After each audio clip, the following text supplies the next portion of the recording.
Shalom saudara-saudaraku.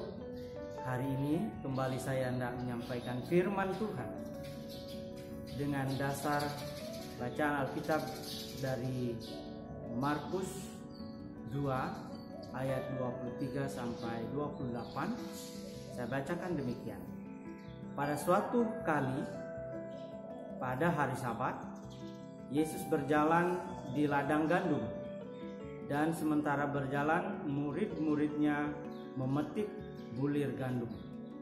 Maka kata orang-orang Farisi kepadanya, "Lihat, mengapa mereka berbuat sesuatu yang tidak diperbolehkan pada hari Sabat?" Jawabnya kepada mereka, "Belum pernahkah kamu baca apa yang dilakukan Daud ketika ia dan mereka yang mengikutinya kekurangan dan kelaparan? Bagaimana ia masuk ke dalam rumah Allah waktu Abiatar menjabat sebagai imam besar, lalu makan roti sajian itu yang tidak boleh dimakan kecuali oleh imam-imam, dan memberinya juga kepada pengikut-pengikutnya?" Lalu kata Yesus kepada mereka, "Hari Sabat diadakan untuk manusia, dan bukan manusia untuk hari Sabat. Jadi anak manusia adalah juga Tuhan atas hari Sabat." Sejauh ini pembacaan kita, saudaraku. Berbahagia saudara yang mendengar, merenungkan, dan melakukan firman Tuhan dalam hidup sesehari. Haleluya. Saudara-saudaraku, perenungan kita akan firman Tuhan hari ini saya beri judul Antara Sembahyang dan Keladang. Antara sembahyang dan keladang. Tentunya ini untuk memudahkan kita mengingat apa yang menjadi pesan firman Tuhan hari ini. Saudaraku, apakah yang mendorong saya dan saudara pada hari Minggu kita pergi ke gereja? Lalu mengapa di tengah-tengah minggu kita juga mengadakan ibadah rumah tangga di rumah-rumah? Pernahkah saudara mempertanyakannya? Saudaraku, pada saat Tuhan Yesus memanusia di bumi sekitar 2020 tahun yang silam di Palestina, dari perikop yang kita baca tadi, kita mendapati kesan bahwa di kalangan umat beragama Yahudi ada yang menjalani keagamaannya sebagai suatu tradisi, bahkan lebih berupa ketaatan pada peraturan semata.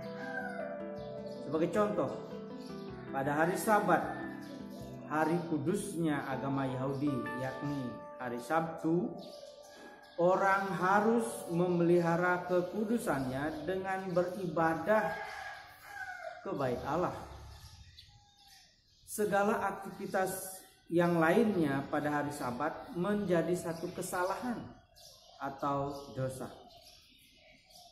Demikianlah yang terjadi bahwa ketika Tuhan Yesus berjalan di ladang gandum, dan sementara berjalan murid-muridnya memetik gandum, maka orang-orang Farisi menggunjingkan mereka, katanya, "Lihat, mengapa mereka melakukan sesuatu yang tidak diperbolehkan pada hari Sabat?"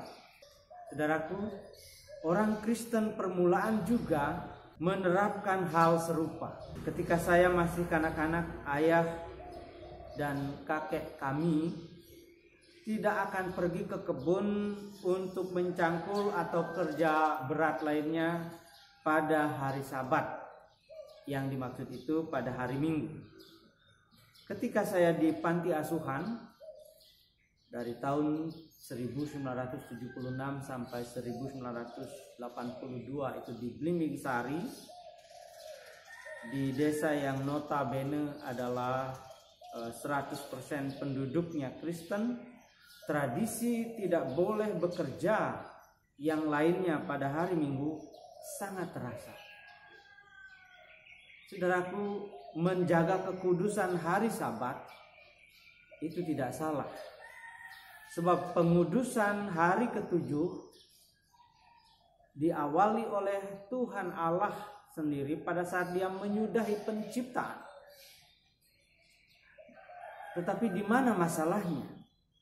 Masalahnya adalah ketika hari Sabat itu akhirnya menjadi hukum yang mewajibkan orang untuk menghormatinya lebih daripada tindakan iman, yakni mewujudkan kasih kita kepada Tuhan dan sesama manusia. Ke gedung gereja hari Minggu hanya bermakna apabila semua itu kita lakukan karena kita mau menyatakan kasih kita kepada Tuhan dalam kebersamaan dengan sesama kita. Sebaliknya, pergi ke gedung gereja hanya karena itu hari Minggu, walaupun dengan label hari kudus, tetapi kita pergi ke gereja hari Minggu karena kita merasa tidak enak kalau tidak pergi ke gereja, apalagi merasa diabsen oleh tetangga kita, maka hal itu hanya tradisi. Nats pembimbing kita hari ini berbunyi, "Hai manusia, telah diberitahukan kepadamu apa yang baik, dan apakah yang dituntut Tuhan daripadamu, selain berlaku adil, mencintai kesetiaan, dan hidup dengan rendah hati di hadapan Allahmu." Pernyataan firman Tuhan ini menjawab bangsa Israel yang bertanya kepada Tuhan, "Akan pergikah aku menghadap Dia dengan korban bakaran, dengan anak lembu berumur setahun? Berkenankah Tuhan kepada ribuan anak domba jantan, kepada puluhan ribu curahan minyak? Akan kupersembahkankah anak sulungku karena pelanggaranku dan buah kandunganku karena dosaku sendiri?" Maka jawaban Tuhan ialah bahwa Ia itu tidak menuntut kita untuk bertindak di luar kemampuan kita. Apabila kita bersikap adil terhadap sesama, setia satu sama yang lain, dan bisa merendahkan diri di hadapan Allah, itulah yang dikehendaki Tuhan. Dalam kasus para murid yang memetik gandum di ladang pada hari Sabat, Tuhan Yesus membela rasa lapar mereka yang harus dipenuhi terlebih dahulu ketimbang menguduskan hari Sabat dalam bentuk pergi ke bait Allah untuk sembahyang. Tuhan Yesus tidak membela tradisi yang mengajarkan kuduskan hari Sabat dengan mengorbankan kesehatan dari para murid yang kelaparan. Bagi Tuhan Yesus, Sabat itu diciptakan untuk manusia dan tidak sebaliknya manusia untuk hari Sabat. Saudaraku, mulai semester ini sampai 4 tahun ke depan, yakni 2020 sampai 2024, GKPB memasuki periode pelayanan menjadi gereja yang adil dan makmur. Tapi ironis, saudaraku, bahwa ternyata kita berhadapan dengan pandemi COVID-19 yang mengakibatkan krisis ekonomi.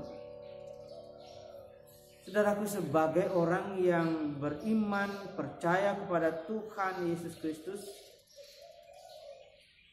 panggilan kita bukan untuk melanggengkan tradisi yang menguduskan hari Sabat, melainkan mengupayakan cara-cara agar umat manusia bisa tetap sehat dan berkecukupan. Tugas kita adalah mengupayakan agar umat manusia, khususnya mereka yang di dekat kita, selamat dari bahaya kelaparan, dalam hal ini saya tidak sedang mempertentangkan antara sembahyang dan pergi ke ladang untuk memperoleh penghidupan dengan bercocok tanam misalnya. Tetapi bagaimana alasan sembahyang itu bisa menjadi satu pelanggengan tradisi hanya menguduskan hari Sabat. Untuk itu firman Tuhan hari ini mengajarkan kita agar kita mengusahakan yang terbaik, yang adil bagi sesama manusia. Yang terbaik tentu adalah mengusahakan keseimbangan antara sembahyang dan pergi ke ladang, mengelola dengan maksimal agar memberi hasil yang optimal, sehingga terjadi cadangan makanan yang cukup bagi masa depan hidup kita bersama. Jadi antara sembahyang dan pergi ke ladang, dua-duanya adalah sesuatu yang penting bagi kita. Tetapi ketika kelaparan melanda, maka perut harus dikenyangkan, kesehatan harus diperjuangkan, supaya dengan sehat kita bisa sembahyang. Sedangkan pengudusan hari Sabat yang mengabaikan upaya kita untuk menyelamatkan nyawa seseorang, itu adalah sesuatu yang tidak berkenan di hadapan Tuhan. Sebab itu hanya melanggengkan tradisi, sementara kita mengabaikan panggilan untuk menyelamatkan orang. Saudaraku, inilah firman Tuhan yang kita renungkan hari ini. Bahwa kita dipanggil tetap untuk bersembahyang, tetapi juga tetap untuk pergi ke ladang. Dalam hal ini saya tidak bermaksud mengatakan semua kita artinya pergi ke kebun saja atau ke sawah saja, melainkan pergi ke ladang kerja kita untuk mengupayakan sumber-sumber yang kita miliki bisa menghasilkan, lalu kita memperoleh penghidupan dan menghidupkan yang lain melalui apa yang dapat kita bagi. Demikian firman Tuhan. Diberkati saudara yang melakukan. Amin.